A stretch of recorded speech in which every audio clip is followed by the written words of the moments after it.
Hello, I'm Jonathan Lowe with the law firm of Lowe, Mobley, Lowe and the Duke, and today I wanted to talk to you about a topic that unfortunately we're all going to have to deal with at some point in time in our life, and that's dying. And today I wanted to talk with you about some of the things that we've seen over the years representing our clients when it comes to estate planning, and more importantly, in making wills or drafting wills for our clients. In that instance today, I wanted to tell you about some of the 5 common mistakes that we see in drafting of wills. First of all, everyone should have a will. If you don't have a will, then the state of Alabama is going to provide one for you in the code, and unfortunately that doesn't really fit everyone's needs.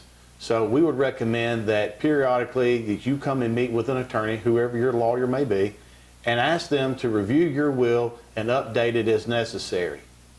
For example, there are going to be changes that we all have in our lives. We may get married, we may have children, we may have grandchildren, we may have illness or sickness that affect our families or ourselves, and so we need to make planning changes as we grow, as we get older, as our families get larger, and that's why you really need to consult with your personal lawyer about updating your will and making those changes as your life changes. The second common mistake that we see is that a lot of times people don't even consider making arrangements for paying estate taxes. Often we have clients who have large estate tax issues and they don't make the planning necessary to provide for the Internal Revenue Service in the event that they have a taxable estate. In essence, basically everything that you own at death is considered an asset of the estate.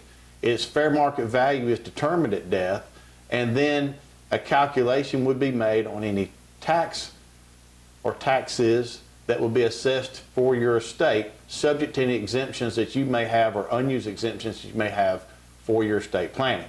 For example, assets such as life insurance, other benefits you may receive from some trusts, or other profit sharing plans or other retirement plans are all considered assets of your estate that would have a valuation that would need to be determined at death. So the third common mistake that we often see is where someone fails to appoint an executor, or they fail to identify a personal representative who would manage the affairs of their estate. Oftentimes we have clients who have wills that are old and they haven't been updated for many years, and perhaps the executor or the personal representative that they may have identified has deceased or become incompetent, and at the time of their death we're presented with old wills that have not been updated, and therefore there is no personal representative. We recommend that you routinely look at your will and appoint an appropriate personal representative to administer and handle the affairs of your estate.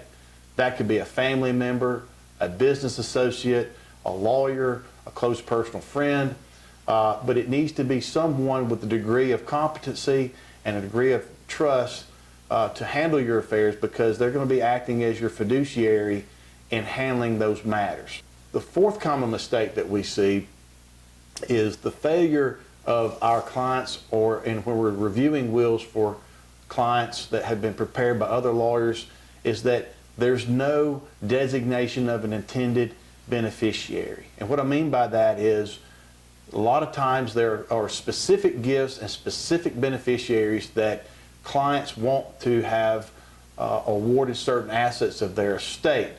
A lot of times we see simple wills with no intended gifts or intended beneficiaries provided, and therefore we recommend that you really look at what you have in terms of your estate and how you want to gift those items. And if you would like to make specific gifts, we recommend that you do that so that it is very clear on how the disposition of certain assets will be made to your beneficiaries in your estate. And finally, I want to talk with you about the fifth common mistake that we see often in terms of wills that are brought to us that have been prepared by other lawyers, or even perhaps prepared by our own clients. And that's when people fail to identify or include a residuary clause in their will. In essence, the residuary clause is a catch-all clause, and what it does is it makes a provision that whatever has not been specifically devised or gifted in your will that everything else, whatever real or personal property you may own, is then disposed of in that residuary clause.